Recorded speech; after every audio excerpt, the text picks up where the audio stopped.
नमस्कार दोस्तों, कैसे हैं आप लोग। आशा करता हूं कि अच्छे ही होंगे।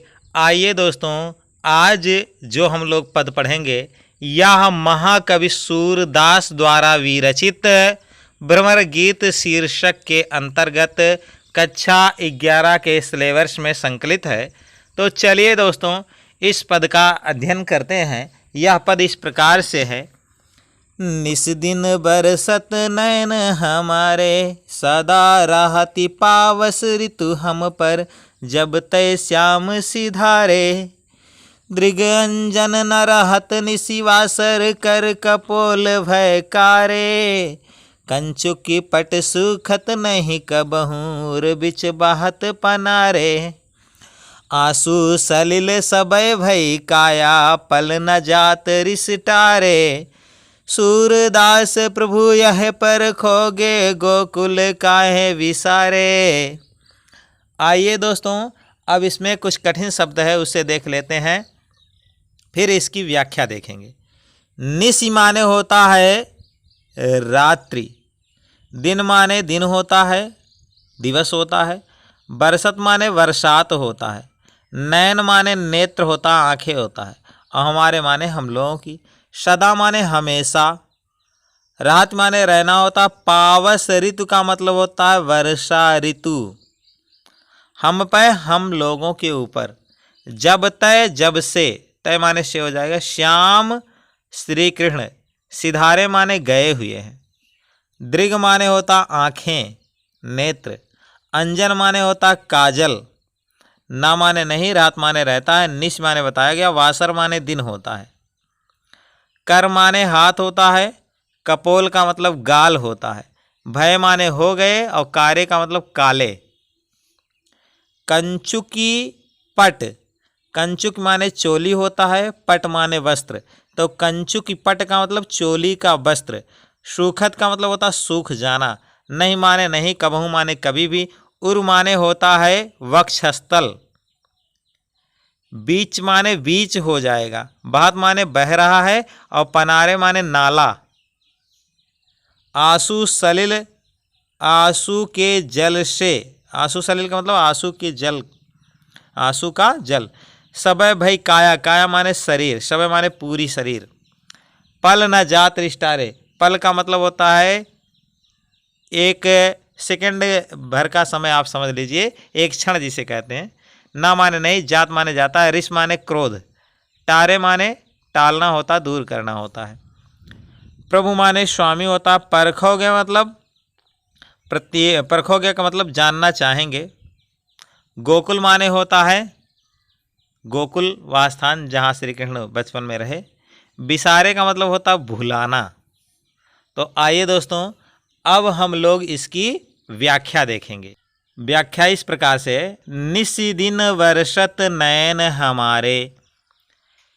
उद्धव जी गोपियों से कुछ वाद विवाद करते हैं, वाद संवाद करते हैं, तर्क वितर्क करते हैं।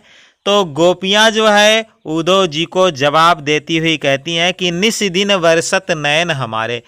कह रहे हैं कि हे उद्धव जी, गोपियां उद्धव जी से कहती हैं कि हे उद्धव जी, हमारे नेत्र दिन रात वर्षात करते रहते हैं, अर्थात दिन रात हमारी आंखों से आंसू की धारा बहती रहती है।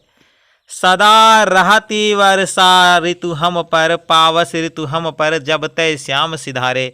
गोपियां आगे कह रहे हैं कि हमारे ऊपर 12 महीने वर्षा की ऋतु छाई रहती है, जब से श्री कृष्ण भगवान यहाँ से गए हुए हैं। कहने का तात्पर्य है घनश्याम गए हुए हैं। तात्पर्य यह है कि जब काले मेघ चले जाते हैं तो वर्षा की ऋतु समाप्त हो जाती है।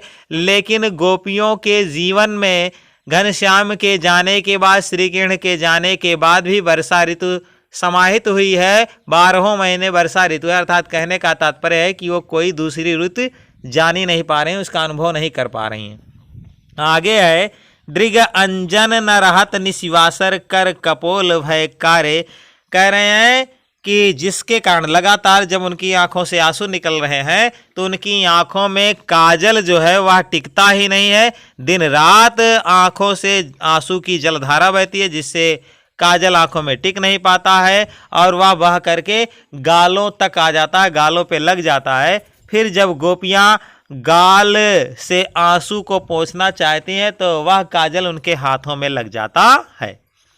आगे वर्णन है, गोपियां आगे कह रही हैं, कंचु की पट सूखत नहीं कबहू उर बिच बहत पनारे। गोपियां आगे उद्धव से कहती हैं, आंसू की जलधारा हमारे गालों से होकर और गले के माध्यम से सीने से होकर बहती है, जिसके कारण वक्षस्थल पर धारण किया जाने वाला जो चोली का वस्त्र है वह कभी सूखता नहीं है, वह हमेशा आंसू से भीगा रहता है और हमारे वक्षस्थल के बीच से पनाला बह रहा है। आंसू की धारा इतनी तेज बह रही है कि जैसे वो नाला बह रहा है वक्षस्थल के बीच से। आगे वर्णन है, आंसू सलिल सवय भई काया पल न जात रिशिटारे।